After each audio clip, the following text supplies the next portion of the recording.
I've spent my working life traveling, reporting on some extraordinary events and places and people. But it's the everyday things I find myself thinking about. Logged in my memory are faces, the looks of people I've never actually met. And I'm thinking particularly of children. A boy I remember selling pomegranates on the main street of Kabul. A young girl who used to beg near my house in Johannesburg. I've always just accepted these children, the fact that they're there and that they work, and that's that. But perhaps because I've children of my own now, I increasingly wonder about them, worry about them even. Because I know with my journalist's hat on that each and every one of them carries a story that would shine a light on the world that we live in. And that world today, in the 21st century, is a world full of children who still live and work as slaves.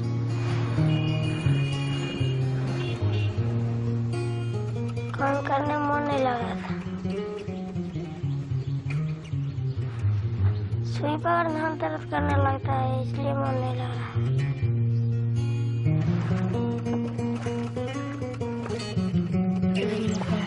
Mata ni ba? Ada motu kan makanan. Makatan ni di sini. Nak kasi ayo so fokus ma ba. Dia pagi na.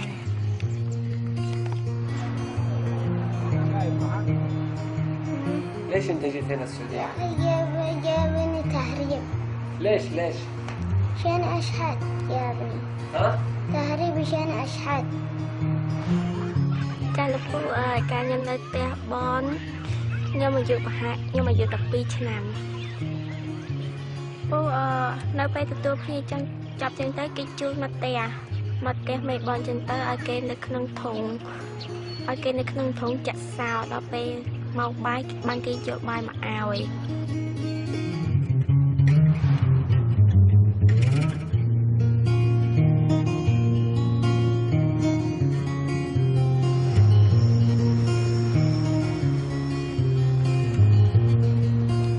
We abolished slavery in Britain 200 years ago, but according to the UN, there are still nearly 8.5 million child slaves around the world. I've returned to where I was born, the Republic of Somaliland. I'm at the start of a journey where I want to try and find out the realities behind child slavery and what are the factors that makes it happen.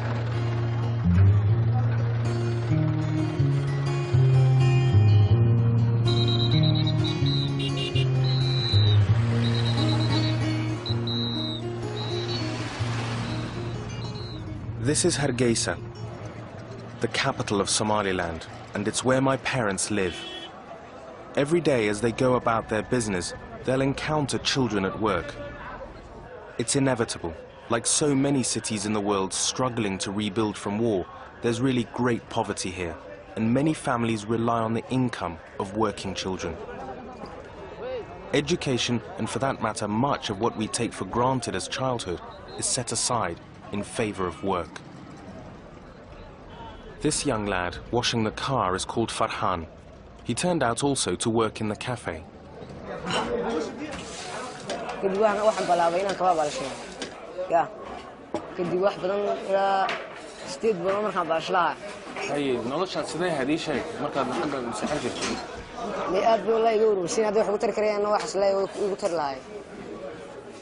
Farhan is only 10 years old and works a 17-hour day. Children like Farhan can of course be found in cities everywhere in the world. They have very little freedom, they miss out on education. They earn usually only tiny amounts of money that they pass on to others. These are actually some of the criteria used by various international bodies in their definition of slavery. But Farhan, despite his 17-hour day, would not be thought of as a slave. Part of the problem is trying to come to some sort of accepted formal definition of what slavery means. There are various international conventions and agreements that try and spell out, but it's a tricky thing. I mean, broadly, I think today, according to these conventions and accepted sort of international laws, slavery by definition means something whereby one person and their labor is not only owned, but are forced to work in conditions that are dehumanizing and degrading, where that person and their labor is controlled by someone else. أشهد أن محمداً رسول الله.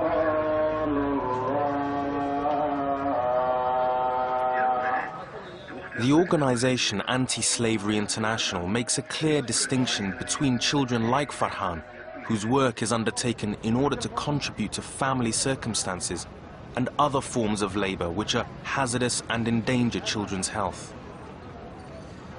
Farhan's family came to Hargeisa to find work, and it's his good fortune that, despite the very real hardships in his life, he is safe, both at work and at home. But not all children are as lucky.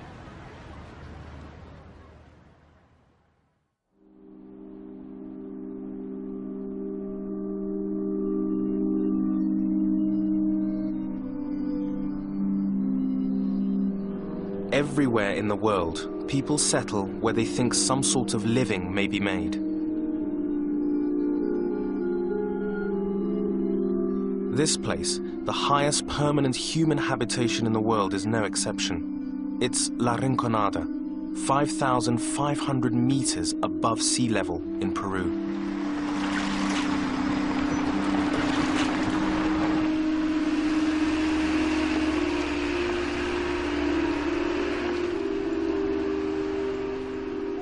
Here, temperatures fall to minus 23 degrees Celsius. Oxygen levels are dangerously low. There's no running water, there are open sewers. And the only reason some 30,000 people live here is that there's gold in the hillside.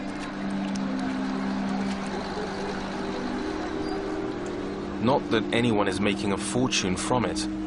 Whole families have to work to make barely enough to survive on.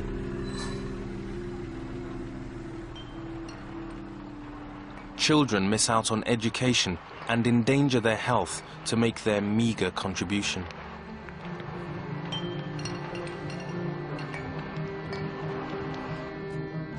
Freddy is 11 years old and regularly bunks off school to work illegally down the mine.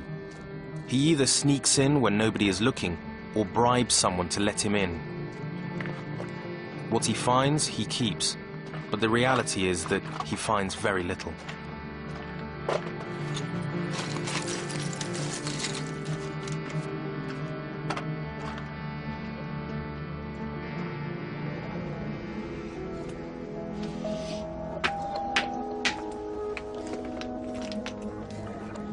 Entro, agarro unas piedritas, al sacacho lo pongo un poco de saca y luego lo saco afuera y estoy buscando en el cemento. Es cuando sacas el lampito hacia afuera, estás buscando. Hay otras piedras que cuando estás chancando te chancas la mano y sale sangre y te duele eso. Y otras cuando tú quieres ponerla, hay hartas, cuando te atreves a sacar harto para sacar un poco más hartito de oritos, sales afuera, no puedes sacar eso, pues no puedes traer muy harto porque pesa. Y cuando quieres botar a la sacapata, te caes tú más. Bueno, hay veces me asusta entrar los huecos los que están más oscuros, los que no tienen luz, porque hay varias gentes que dicen, hay un chinchilico que te lleva con la buchita, que solo te lleva tu corazón. Freddy breaks the rocks to look for gold. What he finds, he then has to pay to have extracted down in the town. He makes, if anything, a pittance, barely enough to buy a loaf of bread.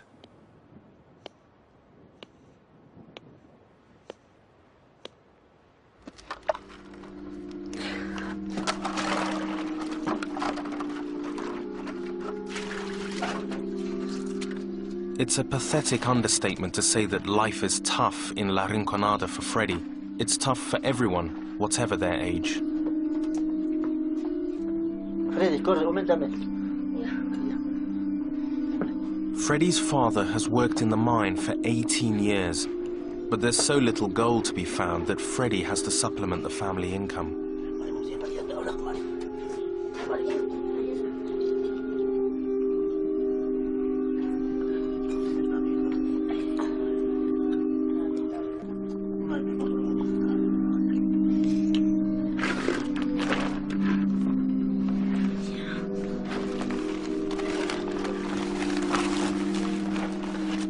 Freddie has been mining ever since he was 6 years old. Like Farhan in Somaliland, he's forced to work by poverty. He has little option but to work.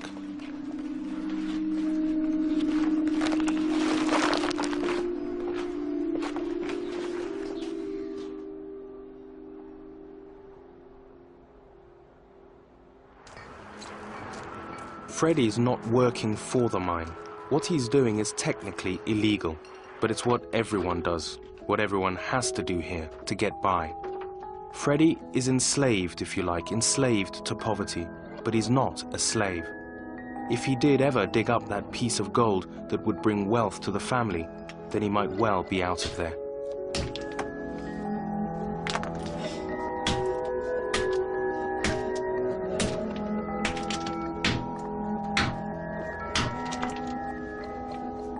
Desearía que yo me iría de acá, algo de Juliaca, Arequipa, estar con mi mamá, tener todas mis cosas, completo con mis lapiceros, mis cuadernos, mi mochila, todo eso. Cuando entro al socavón, hay piedras que están así rajadas y eso se llama planchón, y eso te cae y mueres. Me preocupo de mi mamá, que no se preocupe mucho, porque tal vez así es mi destino.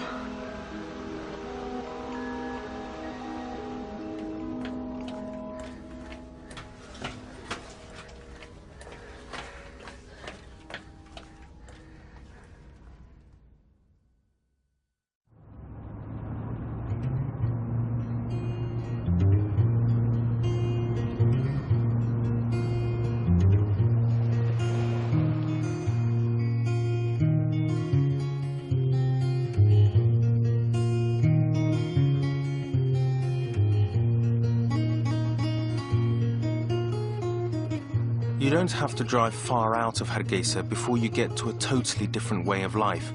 A way of life that, whilst it may still be characterized by poverty, is in fact determined as much by tradition as by a search for wealth.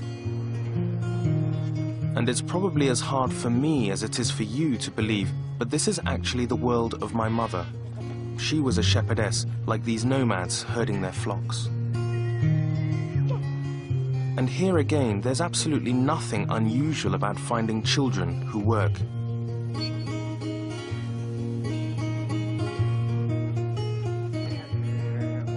Most legislation that exists around children and labor and slavery sets ages, 14, 16, 18. But in places like this, it's an absolutely accepted fact of life that children of all ages have duties to the family and the community in which they live.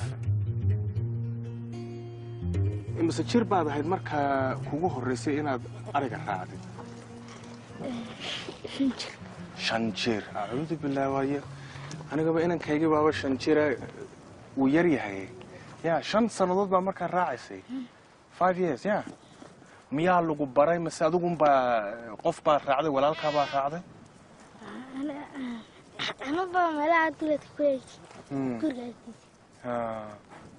لكن مس دقدقة وضبرت مس واحد كوا أحد مشاكل يربي يا مركز برينا يصير سيدا أرجع الله راعه مية واحد أدق بكوا أحد مس هو إسكت سهلون بعد وايو وواحد أدق نلا شيء أدق ويه ما هو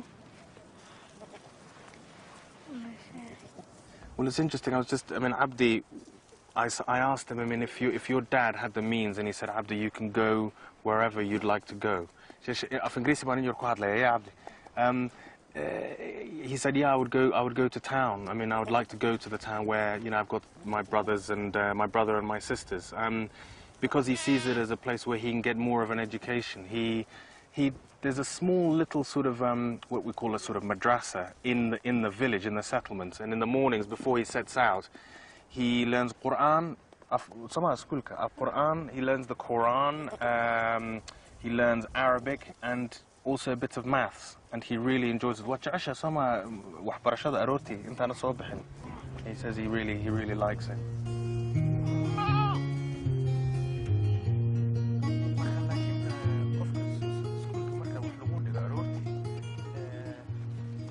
أنا هذا وضع ده.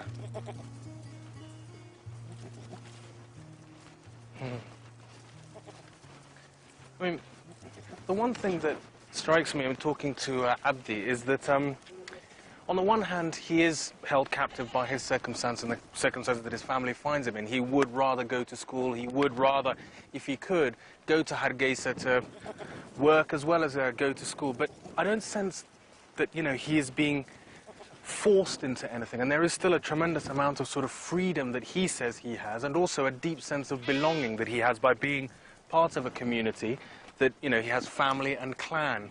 So there's nothing that shocks me in a sense about his life. I'd much rather, the Westerner in me would much rather, of course, that he wasn't herding sheep, he was in school and all of those things. But there are other benefits, I think, that we don't see from our Western perspective about his life. There is nothing about his life that I am shocked by and feel that he's being forced or degraded. What he is working for, he is working, you know, to benefit himself and his family. And the thing is, where does the relationship between someone like Abdi and his circumstances or people who he works for, where does it cross a line whereby it falls into something that we would understand as being enslavement or being bonded or being forced and degraded into something? And again,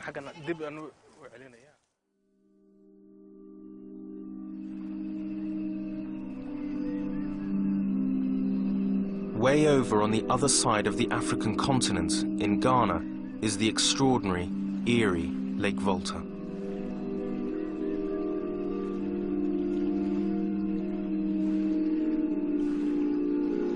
It's one of the world's largest man-made lakes, where the remains of once great mahogany forests protrude through the waters.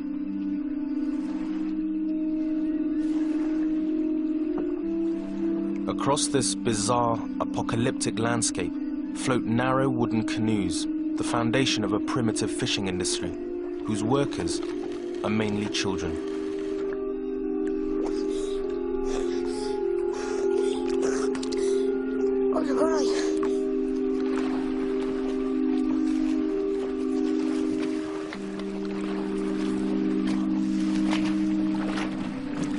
Like the nomads of Somaliland, the fishing children on Lake Volta have great responsibility.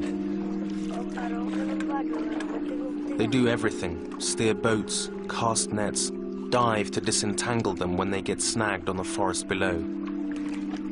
Occasionally they work alone without adults.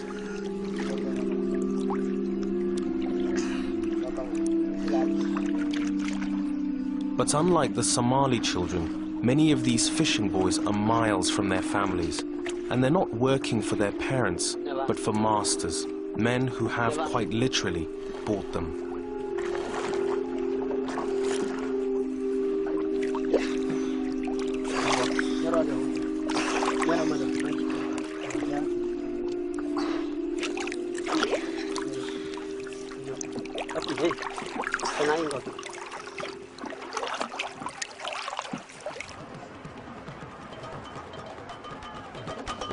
This is Adar, a small fishing town a couple of hours' drive to the east of Accra.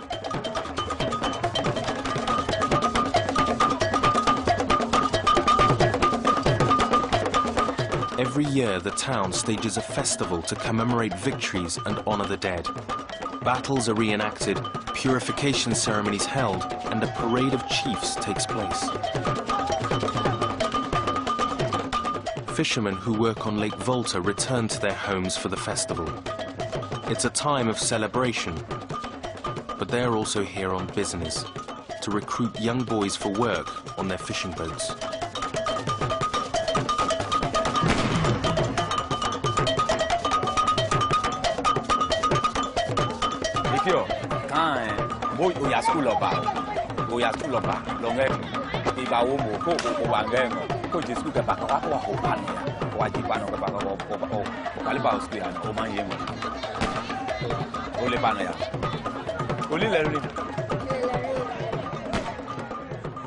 Aaron has been a fisherman all his life.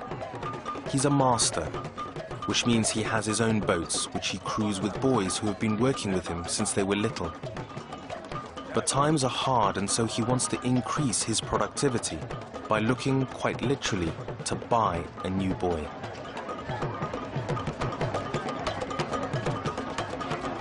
What's good? Class M long class ole wo mi pio. Ole wo mi. Jan. Lo sono ma school. To son. La ko kan o na come up here mo o bezo. Como son? Como ka ya school lo alo ma ka ya pa. Na mi pa le ya ne. Como ka ya school. Wo ye me fine. Aaron's task has been made more difficult by a recent drive in Ghana to get more children into school. But although Ghanaian law forbids children under the age of 15 to work, young boys are still openly bought and sold into labor.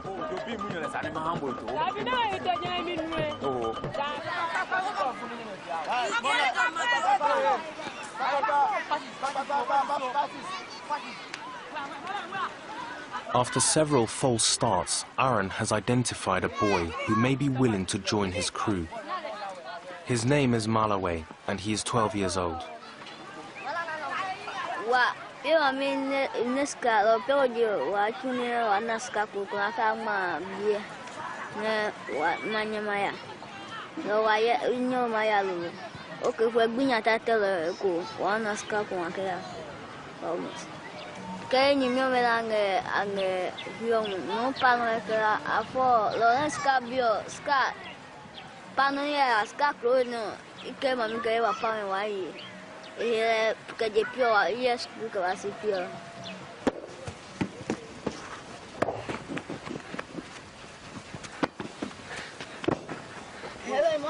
Malawi lives at home with his brothers and sisters. He's never worked as a fisherman, but fishing has always been a part of his life.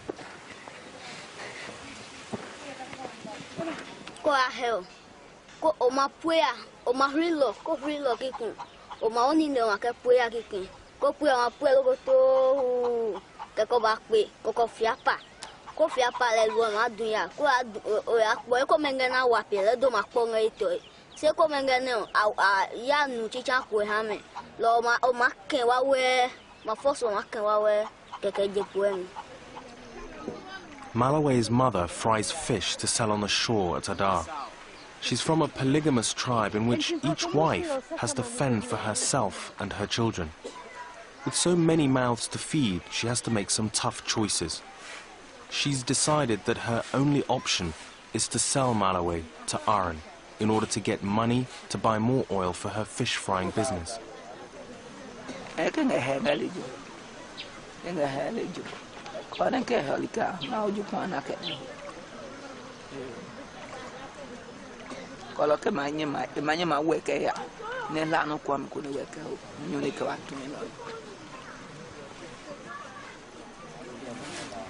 Nene asusu ka wade ma ya eblono ne ma da eblomi ke ha mi na mo ma na enu ko ka ye we kulo me ne wa ma yi o ke ma nya ma ngbe ngale jo ko ya ete go ha bolu alo ngodo ngom nimbale ngo eto ka iye le jo ko ye lo sama ya ma ye ha.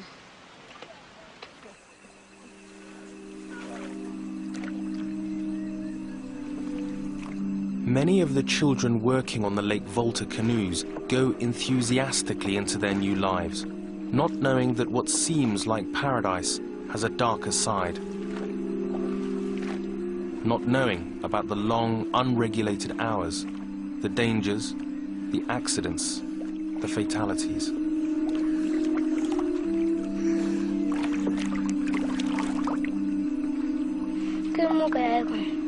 Aku ngani ya kan nek kapak itu impefi saya no bale aku pelo ko ngapane ko li pepa ka bino pa ko lo ya pele o wa hi aku ngani ndo ko wa ko amu ko wa la lo ko jo amu na ko amu no aku ngani ka lo be ka sane do ka sa pe ka ke e pla pono yi Come mi kala fono. Ami sia fo. Ana kukuru na sia no.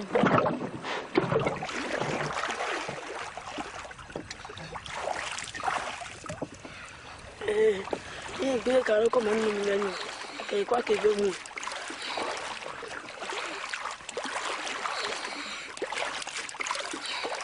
cuando muy con no más me ya mi yo no más ya mi con o de e buena pa mami la wona ni na no ngasa que no se o be ma ba yo yo le ja kwa ba kwa le ko nyu se no je wona ni lo ko je ma ba yo.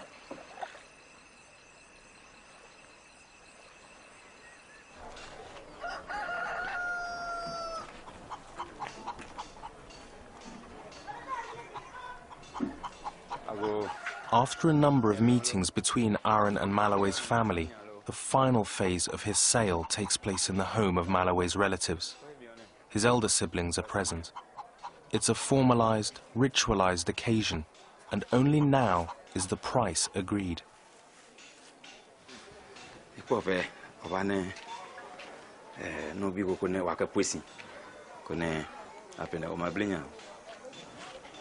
Ana pesa mnyutumia kwa mamasi. Kana ya ni chuma na no a chwene jojo ne ba. Ne jomi ne ba. Mo va no va jono. No fia no ko. Jomi ne ba o, jomi ne ba. Jomi. Awa gbe palo fu palo ji wa dikalo. E ba, chwa manya ba yao. Dale nya wa yo. Yo kamera wadio ka jomi ne ba no fi akona anaska kwa ni wa yo ai bloko to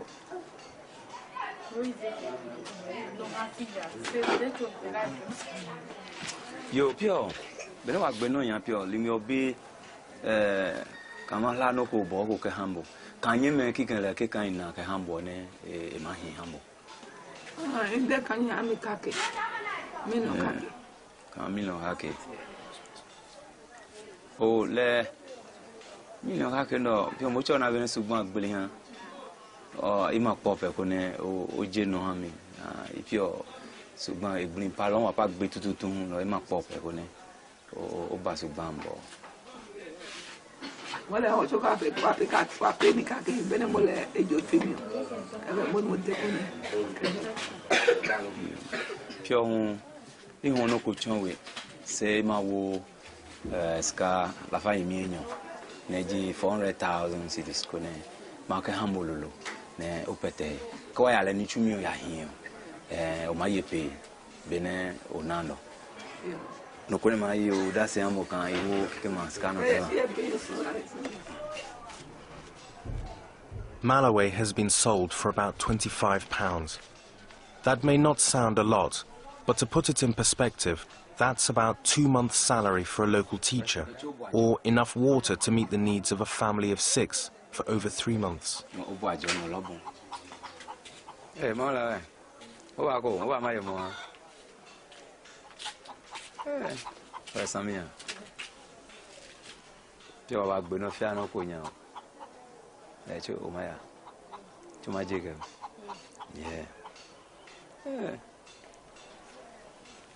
Meaning be manu to say enye omudi ebio obeba mechi na meaning be da me best manu say ko ye bi say man ko no ko ye say mami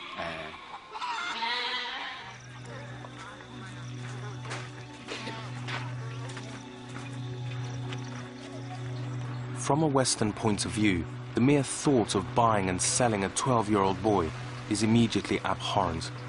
But from a local point of view, it's more a case of giving a child an apprenticeship than selling him into slavery. But of course, the real test is the treatment of the child by the masters.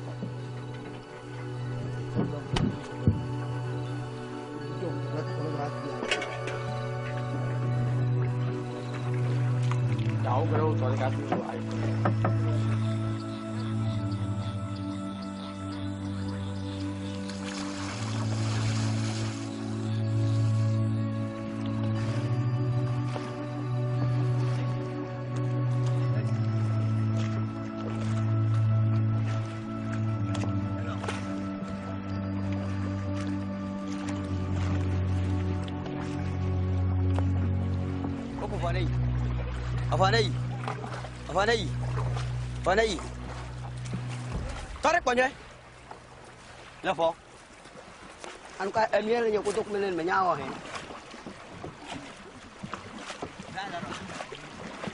Za po niya. Po niya.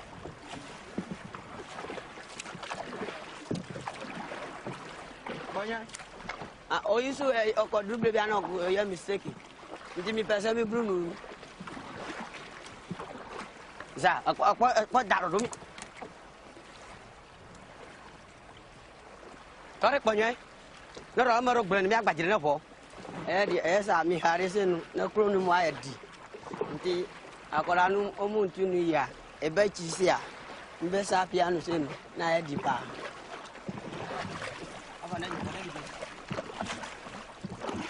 Mi yo mu sen no, afi no mu si ajumana.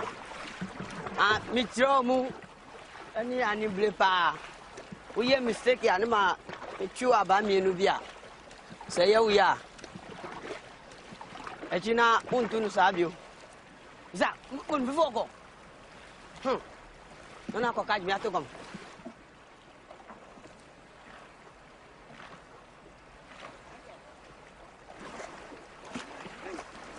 Lei.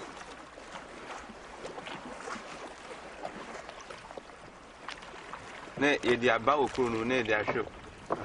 Eto de mi so ahoma no. Kro na ahoma ne de ahwe chiama. Next time I was young, say, I do overshot Jumanus no any ye. The told me so I won't so me a mistake and air show. When you give him the lashes, then that he knows that he's doing work. He's working and he worked earlier. Because he knows that when he doesn't do the work early, he will be lashed again. Frequent lashing also teach you how to work.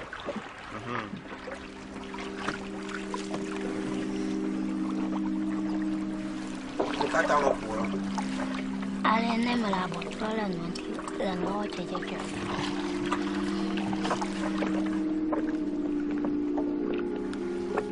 Voi vamos a ver.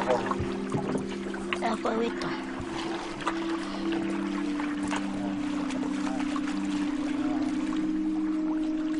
Voi vamos a ver que vale aquí. Padre.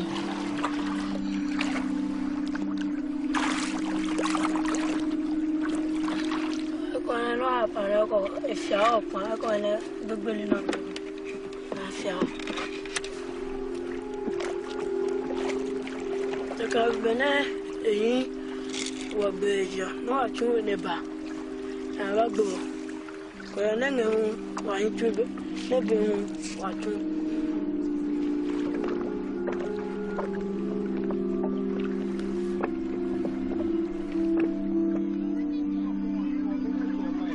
Back in Adar, Malawi is waiting for his new master to take him to start life on the boats. For now, he's anticipating good things. He believes that what has happened to him is a beginning, not an end.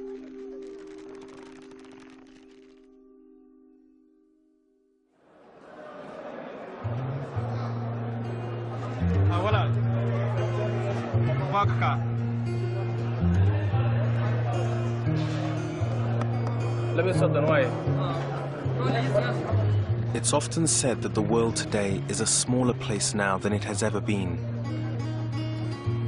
People move greater and greater distances, not just for leisure, but in desperation, often fleeing poverty and conflict in the hope of finding a better life. And this movement of people has led to a flourishing and lucrative business, the trafficking of people. And that includes the trafficking of children. Removed from their home and brought long distances, often against their will, or at least without their full understanding, in order to be exploited by others.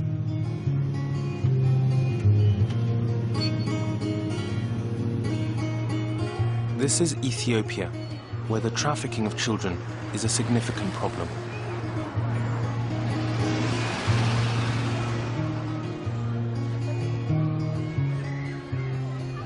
Addis Ababa is a city I know very well because I've lived here for a year, right at the beginning of my journalistic career when I was starting out. And I was always struck by the number of children on the streets, not just begging, but also actually living on the streets. And today, there are said to be around 50,000 such children in the Ethiopian capital. There are all these posters and signs around the city talking about the issues of child slavery, child labor, and the sexual exploitation of children. And it suggests that people here are not just recognizing the problem, but want to deal with it as well.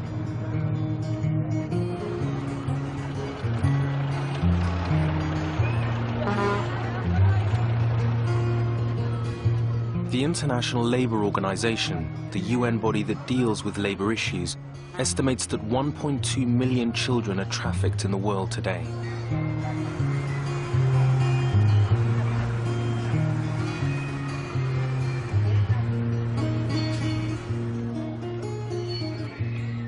The arrival place for many children trafficked in Ethiopia is here at Addis's main bus station, where an NGO has set up office and works with the Ethiopian Child Protection Unit to try and identify children who are at risk.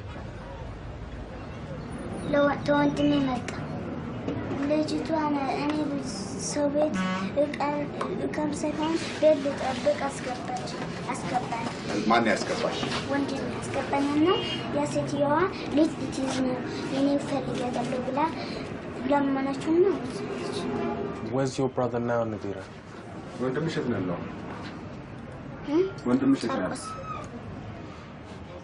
What happened when you arrived and you started your work, Nadira? How did you feel about that?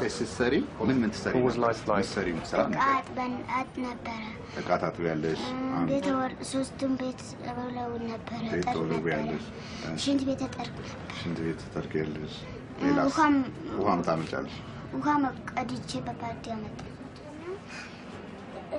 All of the children here have complex stories. Many have been brought to Addis with false expectations, some by family members, others by strangers.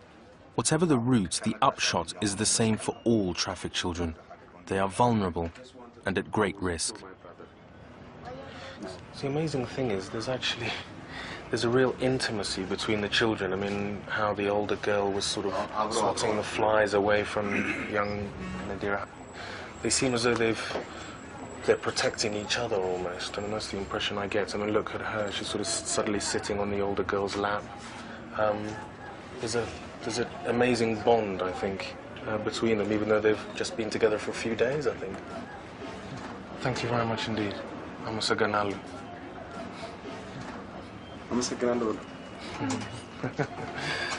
Thank you very much indeed. Good luck.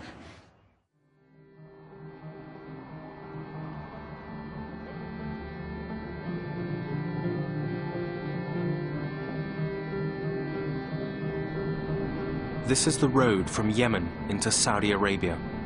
It's a well-known trafficking route. Unforgivingly hot and arid, for 500 miles it stretches through the desert until it reaches Jeddah, the wealthiest city in the Middle East. The gold at the end of the rainbow.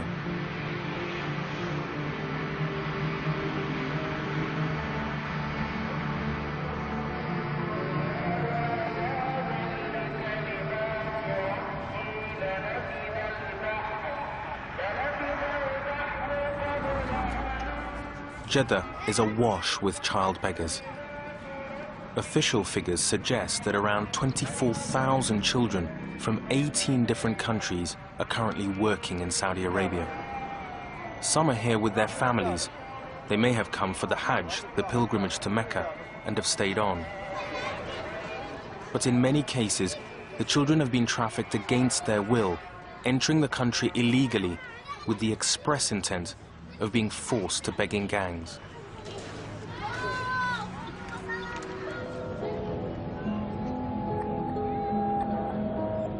To the Saudi authorities, the child beggars are first and foremost an immigration problem. The Ministry of Social Affairs in the country's western province has a unit dedicated to picking these children up off the streets with a view to deporting them, returning them to their country of origin as quickly as possible.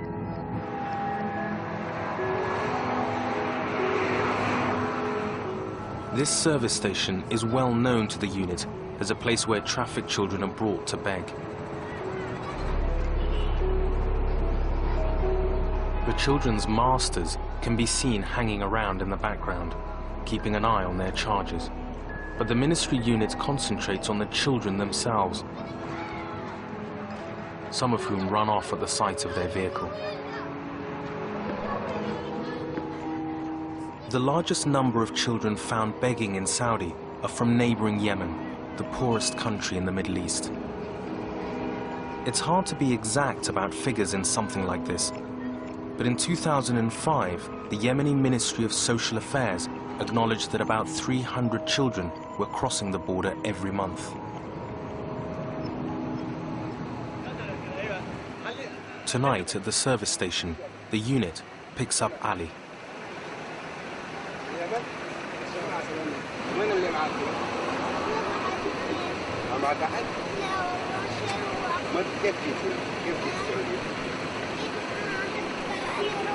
كيف؟ جيت معه لأني مروح ودحين. كيف جيت معه؟ كيف جيت من هناك من اليمن؟ من داري أنه. كيف جيت من هناك؟ كيف جابك هنا السعودية؟ كيف جابك جدة؟ يا أخي جابوني قالوا ضيع شيء ضيعني دحين. قال إيش؟ ودحين شيء ضيعني والله. هو اللي بيضيعك؟ أيوه. وين أمك؟ وين أهلك؟ وين أبوك؟ أمي ماتت وأبويا مسجون. مسجون؟ أيوه. يلا روح تدخل السيارة بدون ما يشيلك. لا والله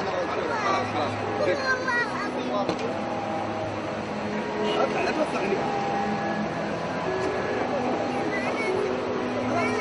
اقول لك انا واقف.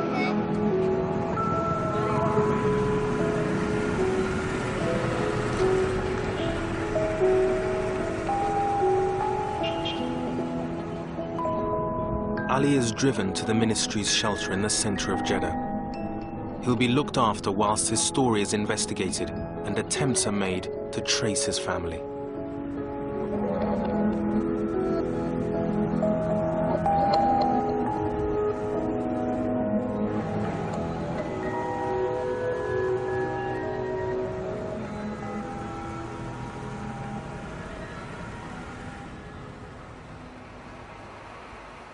طيب اوكي ليش جيت هنا انت؟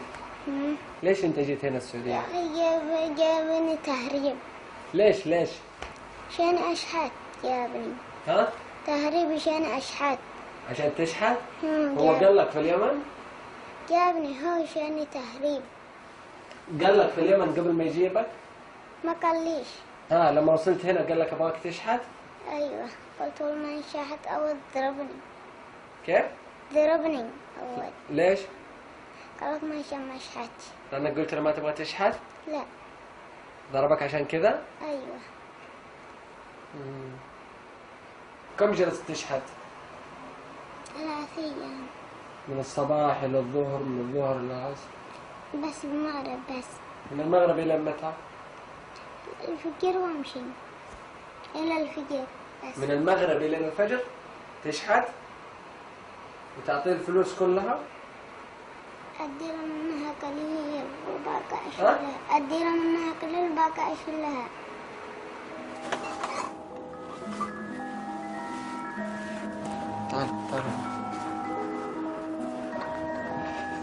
A delegate from the Yemeni embassy will visit the shelter to pursue Ali's case and assist in tracing his family.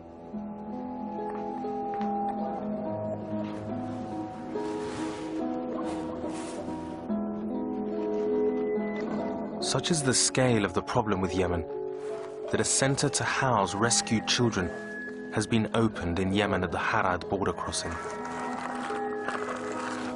It won't be long, usually a matter of days, although sometimes weeks, before Ali will be sent back.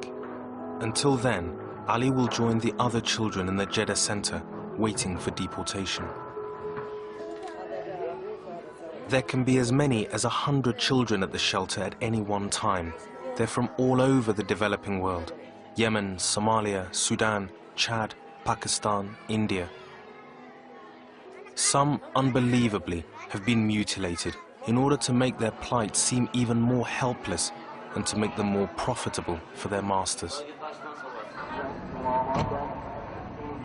Back on the streets of Jeddah, the unit continues its harvest of trafficked children. Go, quickly, quickly.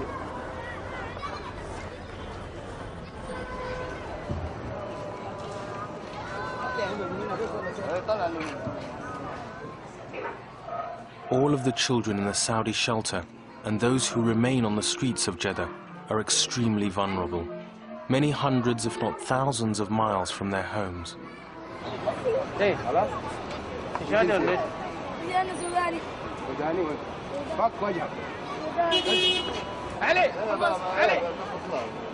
قل أعوذ برب الناس من شر الوسواس الخناس الذي يوسوس في صدور الناس من الجنة والناس. عبد الرحمن.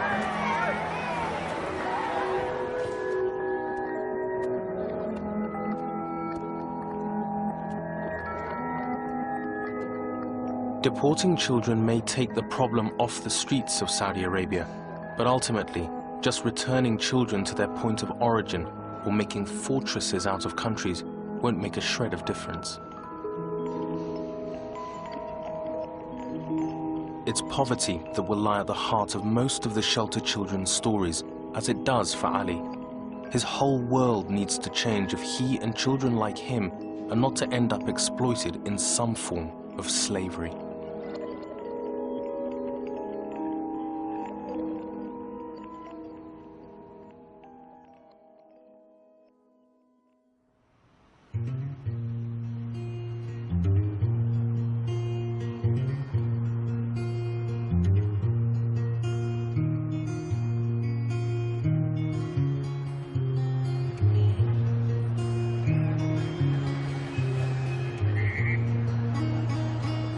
Ethiopia is full of children like Ali. Many of them end up living rough on the streets, where they're exposed to all manner of dangers, including brokers who are on the lookout for kids they can sell into slavery. ስናገኝ ምናምን ይሰድቡናል። ሂድ አንተ ቁሻሻ ምናምን ብሎ ይሰድቡናል። አንዳንዱ ደግሞ በሩን ከፍቶ የሰከረ ከሆነ ይመታናል። ለምንድን ነው መታ ምናምን ብለን ስጠይቅ የኛን አይሰማም።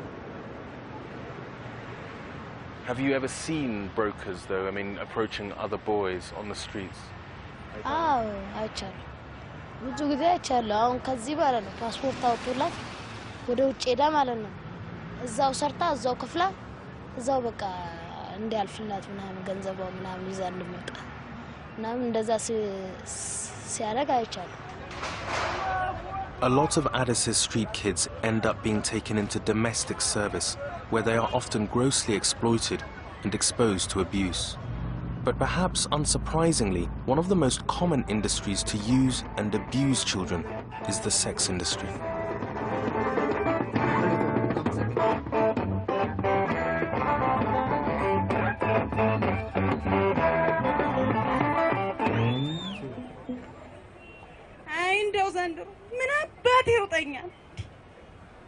እድሜ ለዛ አይደላለ ካገሬ ጥሩ ጥሩ ነገር ታገኛለሽ ወርቅ በወርቅ ትሆኛለሽ ብሎ አምጥቶ ግዚ መከራ ወስዶል ከዛማ ከወጣው በኋላ ገና በዚች በለጋ እድሜ ስንቱ ተጫወተብኝ እኛም ሴትዮ እንደው ስንቱን እያመጡስ በስንቱ አጫወቱብኝ አዎ This piece of street theatre is organized by UNICEF.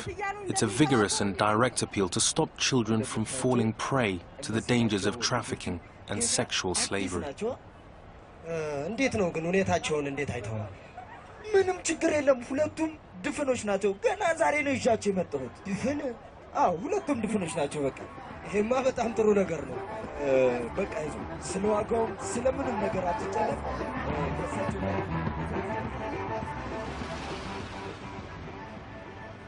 Throughout the world, children, like the street children of Addis, are susceptible to being exploited, forced into prostitution and sexual slavery. The more wily children in Addis sleep in the drainage system under the city, where the adult world literally can't get at them. But despite the efforts of governments and NGOs, some 1.8 million children are forced to work as sex slaves in the world today.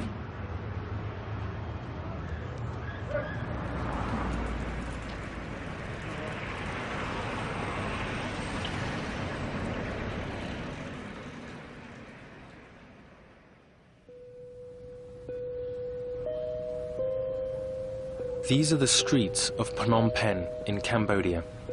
You can see the red lights of the brothels. And inside these brothels, very often, are children.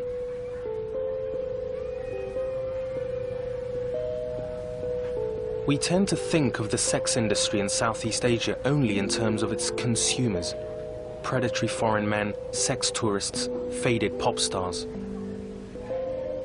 But the women and girls who are forced to serve this clientele are unknown to us, a shamed and nameless mass. In Southeast Asia alone, UNICEF says that 1 million children are involved in the commercial sex trade.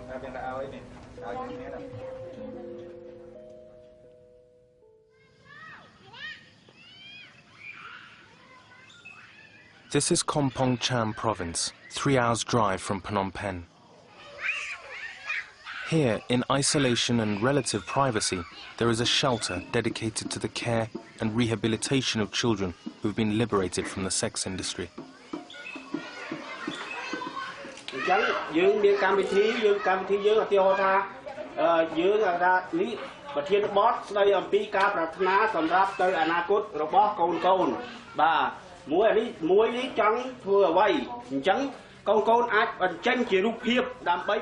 Darlene is 17 years old. She's been living at the center for 4 years and was sold to a brothel when she was just 12. It's only now, after substantial amounts of therapy, that she feels able to tell publicly her story.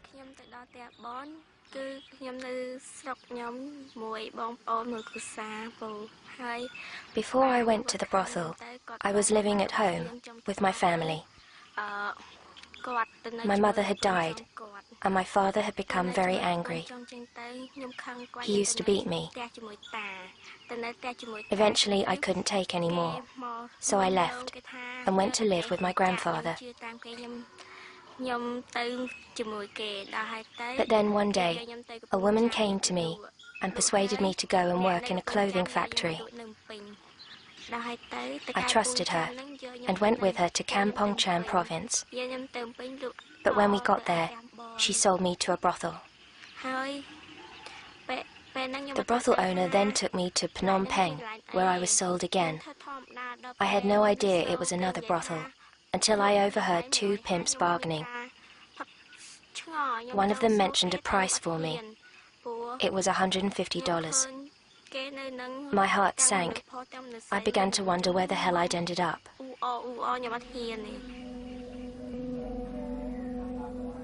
This is the brothel where Darlene lived and worked in Phnom Penh. It was filmed on the day of her rescue by an aid agency.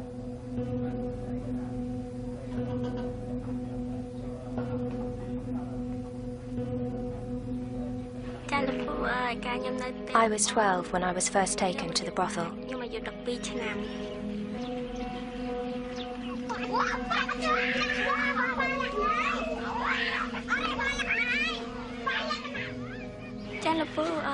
Right from the start, on my arrival, I felt uneasy. The place gave me the creeps. At first, I didn't really have anything much to do, just help out with the cooking for the brothel owners. But then one evening, a group of men came into my room. I asked them what they wanted, and they told me to go out and receive a client. I said, "What am I supposed to do?" So they told me, "Don't worry, you'll know what to do. And if you don't know, you'll soon learn." I said, I was sorry, but I came here to work in a clothing factory, not to do this kind of work. Then they started to drag me out of the room. I began shouting and calling for help. They said, "There's no point in screaming. No one's going to help you." They put a gun to my head. I begged them not to kill me.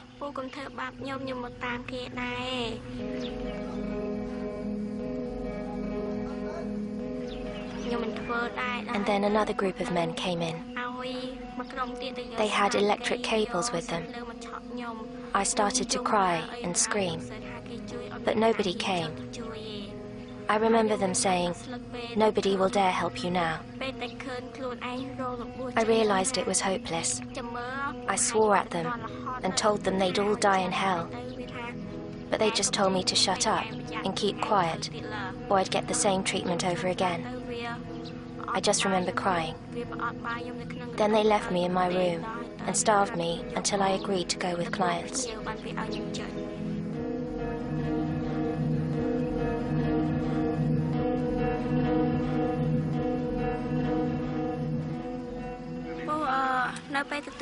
So during the days, I was kept locked in a cage beneath the brothel. They only brought me food if I went with a client, and I was only allowed out when a client came.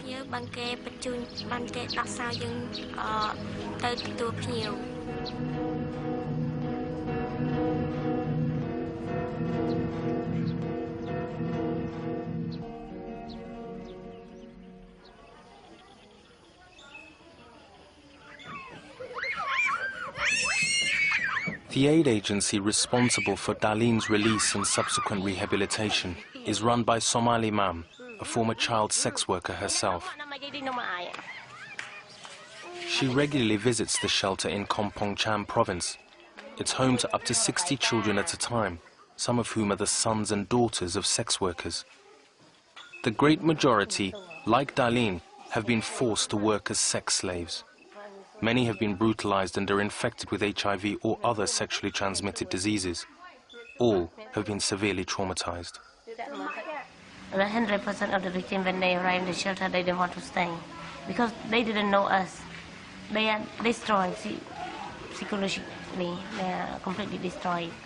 So my own is like try to convince her, try to explain her. You know, if one stay with us, I'm so, oh my God, right now I can help one. The girls' trust in the world has been irrevocably shattered. Often given away by their own mothers, they have no reason to believe in anything or anyone. So uncertain are they of the world that they live in that 1 in 10 of them will turn their backs on this shelter and return to the thing they know best, the brutalizing world of the brothels. In the brothel, they have just body, not life anymore.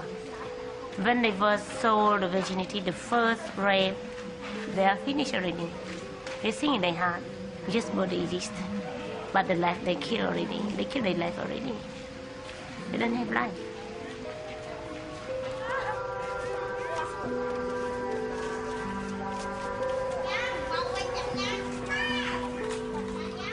In a country ravaged by HIV/AIDS, virginity is a prized commodity. It's also thought to bring good luck and good health to a Cambodian man to sleep with a virgin. It's not uncommon for some of the youngest girls to have their hymen restitched so that they can again and again be sold as virgins.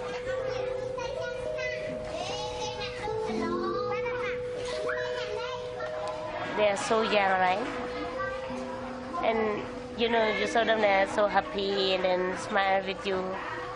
But when you listen to their story, it's horrible. You know, they say the young girl who don't have hair, she has HIV/AIDS and she has pneumonia. She going to die. You know, when I'm here, I'm sometimes so upset. I'm happy too, but also upset too. This one. Mấy cái bà chứ. Chưa gì chạy. Chưa có làm chứ. Hả? Cái ti vô cái chạy.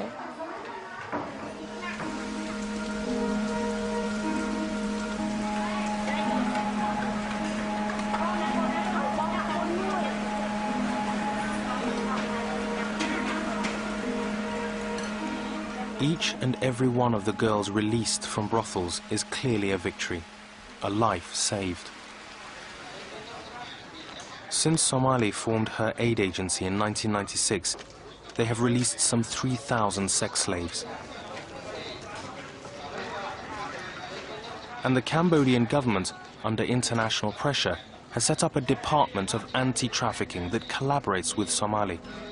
But it's poorly funded, so much so that the aid agency has to subsidize the police to carry out raids on brothels, like the one which resulted in the release of Dalin when she was 13 years old.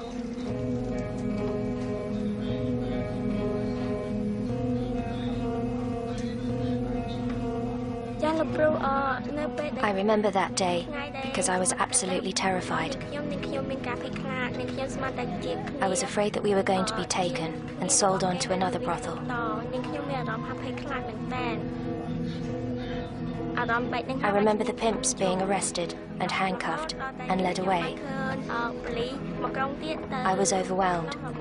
That's when I knew I was free.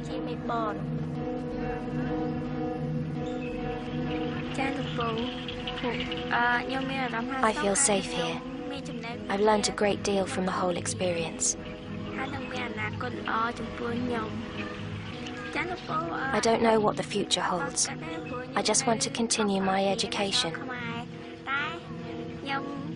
I'd like to become strong like Somali, so that I can help other girls who've been through what I've been through.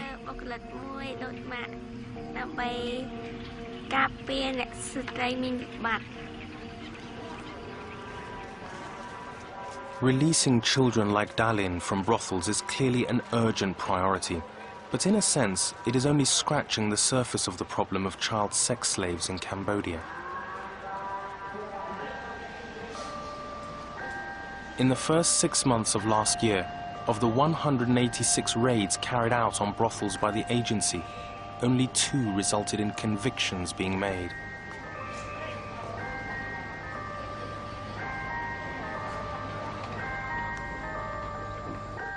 In Dalin's case, the brothel owner turned out to be a policeman himself. One phone call, and he was never prosecuted. All the legislation under the sun won't make the slightest difference if it exists in a culture where corruption is the norm. It really upsets me to think that those people weren't put on trial, that justice was never done. I wanted so much to testify against them, but at the same time, I do understand them. They were just trying to make a living, to do well for their families, but all at our expense.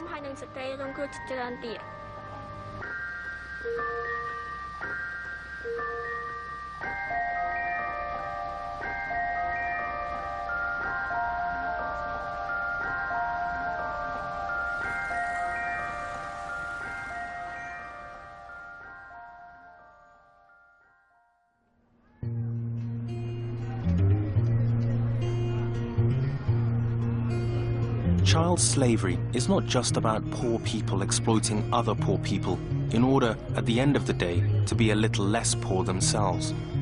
The owner of Dalin's brothel would have made a substantial amount of money out of her. And child slavery doesn't just happen in the murky underworld of illegal activities or in the faraway, unregulated landscape of some agriculture. But it's also a factor in some bigger industries which consume children as part of their thirst for profit.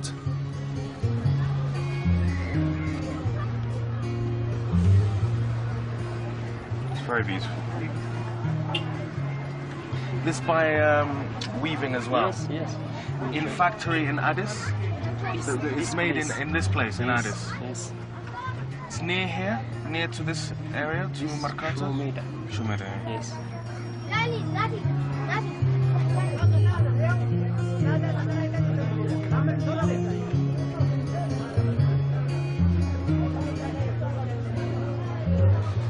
Ethiopia does produce its own textiles, but here it's pretty much a cottage industry, and the children involved in it are there in order to alleviate poverty.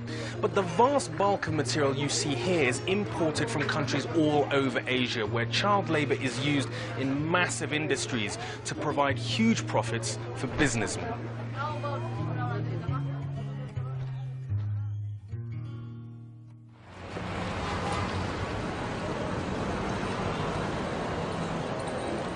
This is Delhi, the second largest city in India. A staggering 1/6 of the world's population lives in India. That's over 1 billion people, a huge potential workforce that fuels the world's second fastest growing economy. But the economic progress that India has enjoyed hasn't benefited everyone. Despite its newfound wealth, India is thought to be home to the world's largest number of child slaves.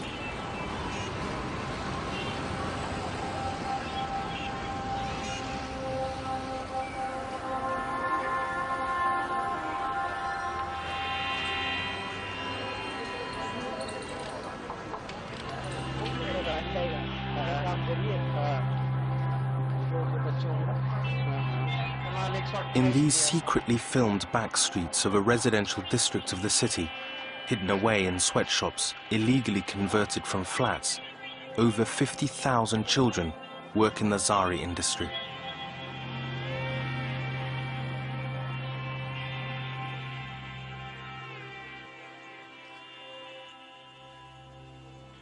मोती बैठा रहे थे 3 बार रेशम काम कर रहे थे piece पे टकार उठा रहे थे और मोती बैठा रही थी काम करने में मन नहीं लग रहा था सुई पकड़ने हम दर्द करने लगता है इसलिए मन नहीं लग रहा स्थिति माहौल खराब था मैडम जहाँ पे काम कर रहे थे होटल बगल में था बदबू बहुत कर रहा था उस जगह कचरे की जगह में हम लोग जाकर रख दिया उसी घर में जहाँ काम करते थे वहाँ खाते थे खाना हम लोग खाते थे इतना इतना खाना खिलाता था और हम लोग का बहुत डांटता था बोल रहा रेशम बार बार क्यों कट रहा है बार बार क्यों नीट फाट रहा है हम लोग का मारता भी था. These boys, 7 and 12 years old, are cousins, Amit and Rahul Kumar. For 3 months they worked in the illegal sweatshops of South Delhi producing zaris.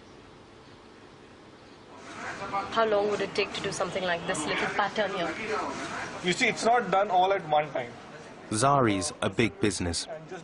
At the top end of the market, they can sell for more than £1,000 and are exported throughout the world. Would this be done by hand? Yeah, it's all hand. Everything is hand.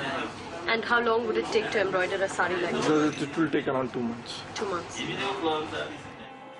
Children in the zari units regularly work up to 18 hours a day, sitting on bare concrete floors, their legs folded under frames on which the zaris are embroidered.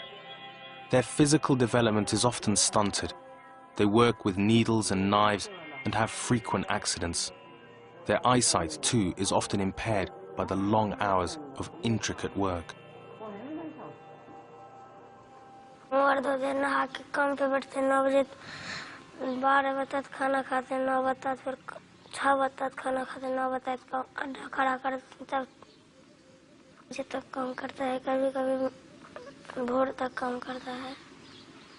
हम लोग जब बैठते थे ना जब बहुत देर हो जाता तो फिर हम लोग जब सुई छोड़ देते हैं ना तो बोलता सुई क्यों छोड़ा तो जल्दी से काम करो ये पीस हमको 12 बजे तक में चाहिए बोले क्या हम लोग भी डट के बोलते कि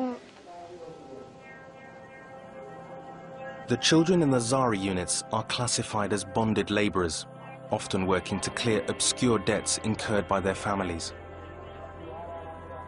Bonded labor has been illegal in India since 1976, but legislation is largely unenforced, and charitable organizations have taken on the burden of pursuing illegal labor. One such organization is the Bonded Labor Liberation Front. Its founder is Swami Agnivesh, a former lawyer who has taken on the life of a religious ascetic. It really makes me sick seeing all of this hard evidence. It's open secret. Thousands and thousands of children languishing in these conditions. Still, after 60 years of India's independence, India's future is locked in servitude, and children are being trafficked. It's a serious case of trafficking in human persons.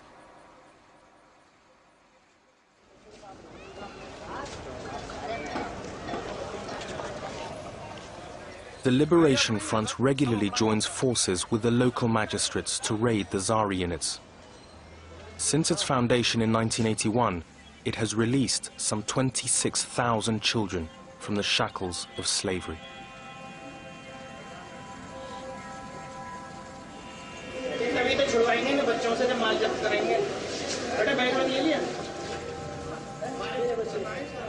Rahul and Amit are amongst the children found working in this unit.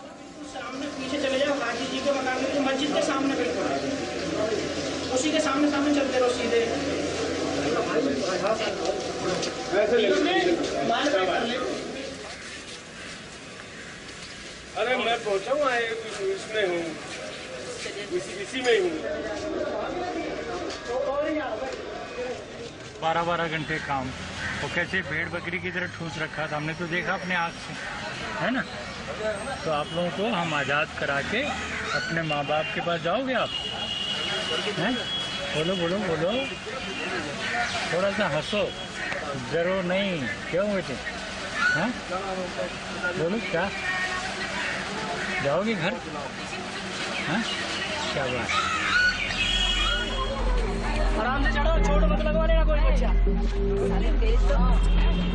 The children are taken from the Zari unit to be processed at the local police station and then driven to the Swami's ashram. After just 1 week in the ashram, the boys will then begin a 600-mile journey by train back to their home province of Bihar.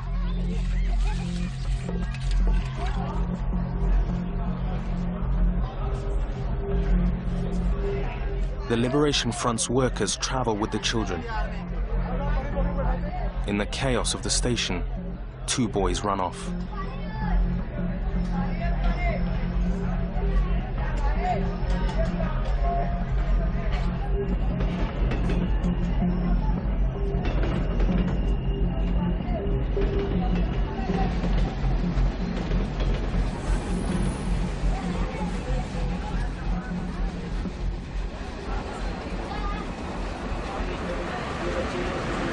बढ़िया लग रहा है घर जाने में mummy papa देखने के लिए और घर में खाने के लिए मुश्किल है क्या खाएंगे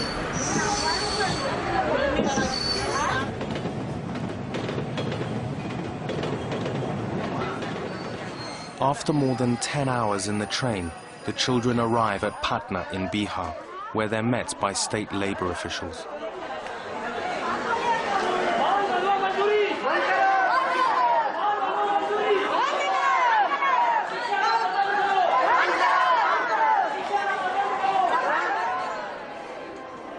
At Patna station, the boys are each given the first payment of a state compensation package for former bonded laborers. It is intended to protect the children from being returned to slavery. Each child is given 1,000 rupees, approximately £10, and on his return home, his parents should be given further help, maybe a plot of land, but very often these payments never materialize.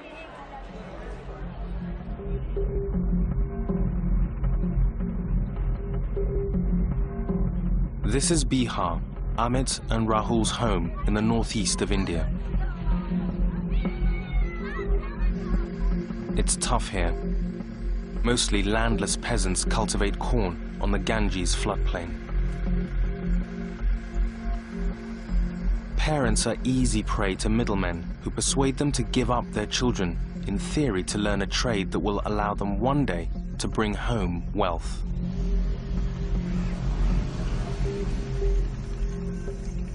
For parents like Rahul and Amit, the truth is that giving up their children is more than a straightforward economic decision.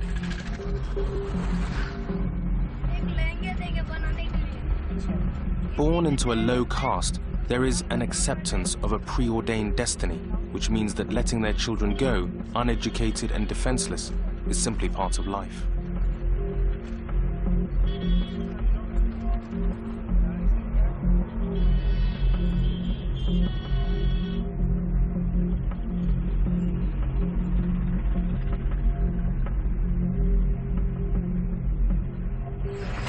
Amit, Amit, उठ जा। Amit, hey, उठ जा। उठ जा। It's 11 o'clock at night by the time the boys reach Amit's village. चल चल चल उठ। Everyone has been alerted to their return. उठो घर आ गया। किधर है तुम्हारा घर? घर कहाँ है? यही घर है। अच्छा हंसते रहो तुम्हारा घर किधर है? चलो ये दोनों रिश्तेदार है। अरे रुक कर धीरे धीरे भाग रहा है। हाँ ये कौन है आपका? लड़का। लड़का अच्छा ठीक है। आओ ठीक। बहुत गरीब बाबू। अच्छा चलो शांत रहिए गरीब हैं सही सलामत आ गया ना? सब उपाय रहेगा बस यही बीमार ये तबीयत इसका कुछ ठीक है। और इनका अमित का पापा कहाँ है? आ रहे हैं। अच्छा और किसी का? दो आदमी उठने से और राहुल दोनों एक ही। अरे एक ही नहीं नानी तो आइए अब खबर करना इन लोगों का क्या नाम है? लोग है नाम क्या? नाम है क्या? गंगा देवी। गंगा देवी। नानी हाल है नानी रिसीव किया है नहीं अगर दिक्कत होगा तो फिर उसको आगे भी ले जाएगा। इसका फिर मत छोड़ देना भागने का। नहीं बाबू समझा के रखना जरा ठीक से मारना पीटना नहीं। यहाँ बस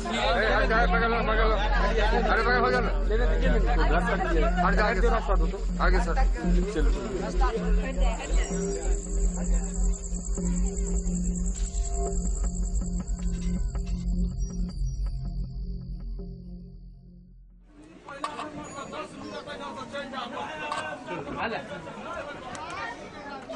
In the coming months, the Liberation Front will monitor the boys' rehabilitation, sending representatives to check up on them in their homes. But if the state fails to honor its commitments to financial compensation, then their future will remain uncertain.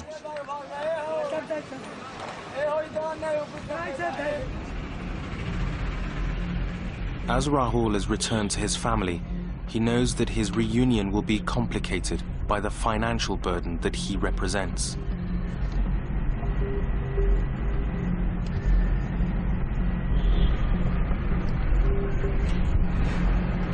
बस अभी ये रास्ते cross करेंगे तो रास्ते पर फिर आ जाएंगे। आगे बढ़ा के गाड़ी रुकी। कहाँ है घर? वही घर है।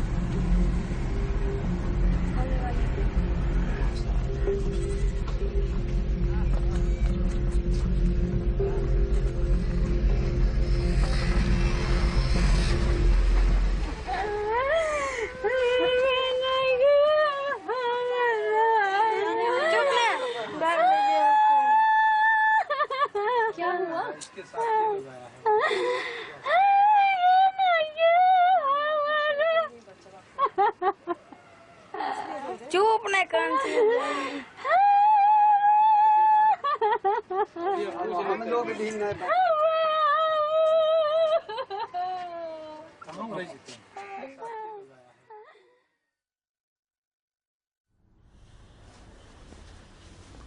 I can't help thinking that Raoul's homecoming is a measure of the challenges faced in the world today. Poverty is at the heart of so many of these stories, and radical changes are needed to the conditions in which it thrives if child slavery is to be eliminated.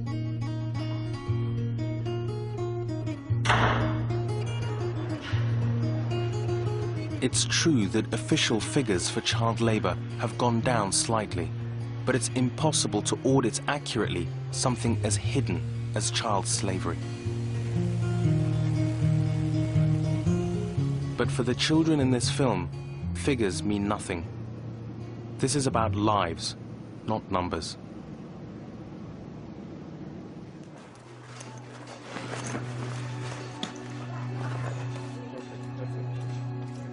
Back in Ghana, Malawi is finally setting out on his new life as a fishing boy, leaving his mother behind in Adar.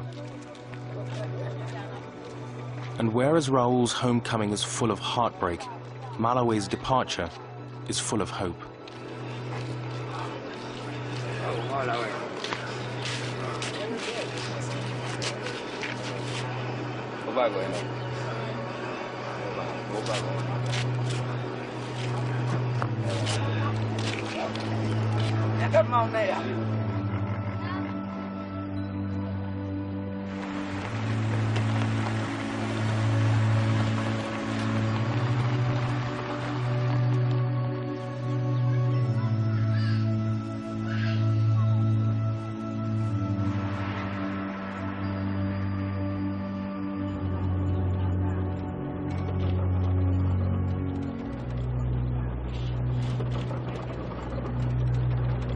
Bolo mafia bolo.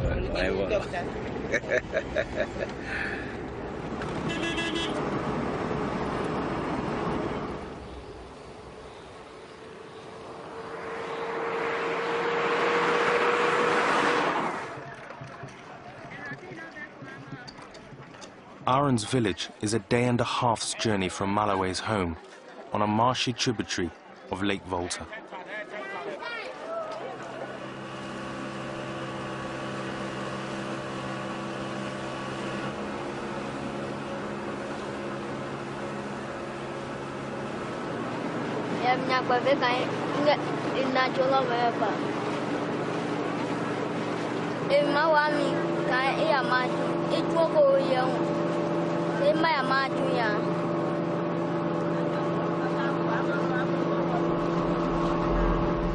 Eko kwa mai ma hin fun.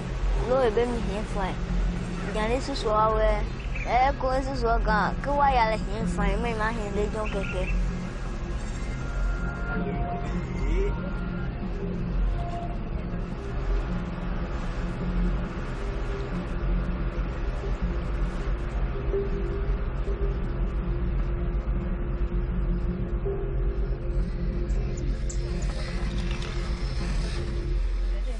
This is Malawi's new family. Some of the boys have been working for Aaron for years. When they started, they had little idea that they'd be here for so long. They'd had their expectations raised that they'd be going to school.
Malawi and Aaron are on the final leg of their journey to Aaron's home.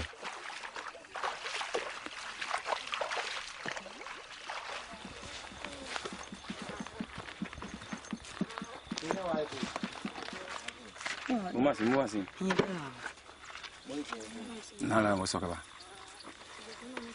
Pure. No ma pia nya yi no ne. Pure nyeke na nyima pano ya. Oni weka bano. Kuno ko be. Peko be. Ye nwele.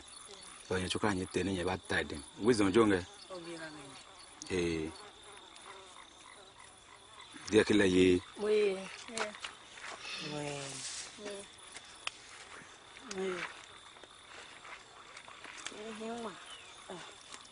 Malawi.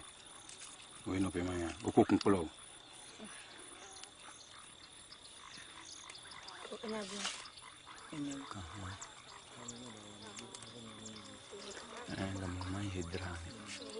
Me kanya pa hemi gbenu hianya so kudolo ba klinga tumchomi wana me chepe no nga munumcho Yesu Kristo bia mo Yesu Kristo obia mi lo ba hio ngene no fia no kuno mapio hana kuni yimne ba no wa chemu nyake to bia mbo cheka bika mu konkrin bia mi so le ngamo no amen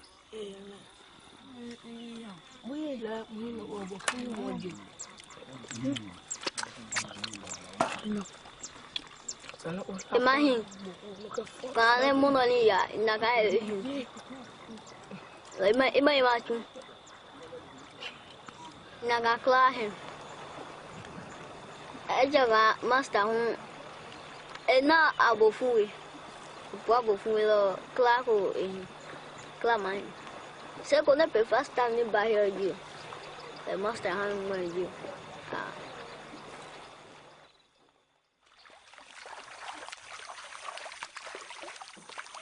This is Malaway's first day on the water.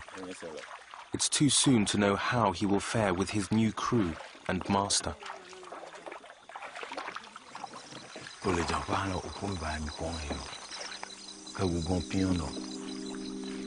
It's easy to bedevil the fishing masters in Ghana, but in truth, it's certainly not unheard of for boys to have a good experience, for money to be sent home regularly to their families, even to graduate one day and become masters themselves.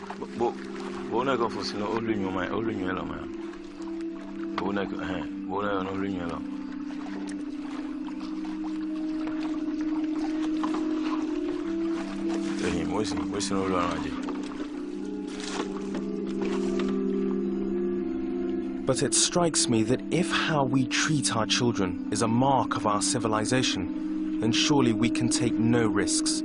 There can be no excuses. We cannot allow culture or tradition, or the fact that this is the way things are in these parts of the world, to become an apology, a reason to overlook uncomfortable realities. Just because some things have been like this for years doesn't make them acceptable or decent. They're children.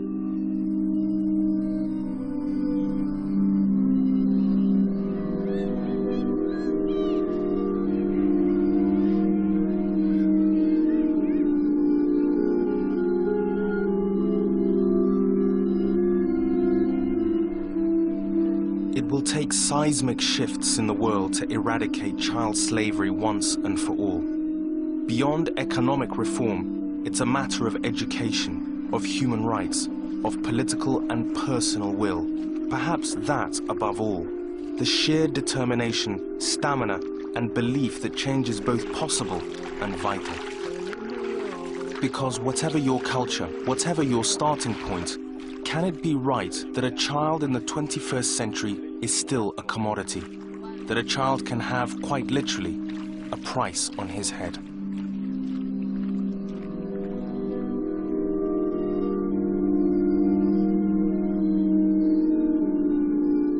For more information on tonight's programme, or to view it again, you can visit our website on bbc.co.uk/thisworld. If you'd like to be reminded about upcoming This World programmes, text This World to 81010 to receive our free text alert service.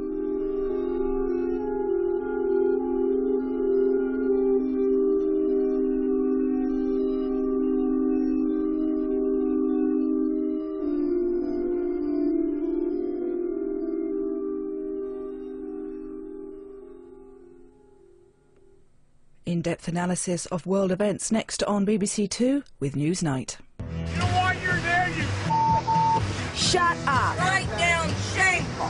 So far the reaction has been, I'd say, approximately 100% negative. Louis gets the word from the most hated family in America. You rejoice when people are knocked over by cars and they get cancer. Absolutely. I love it. Sunday at 9 on BBC Two.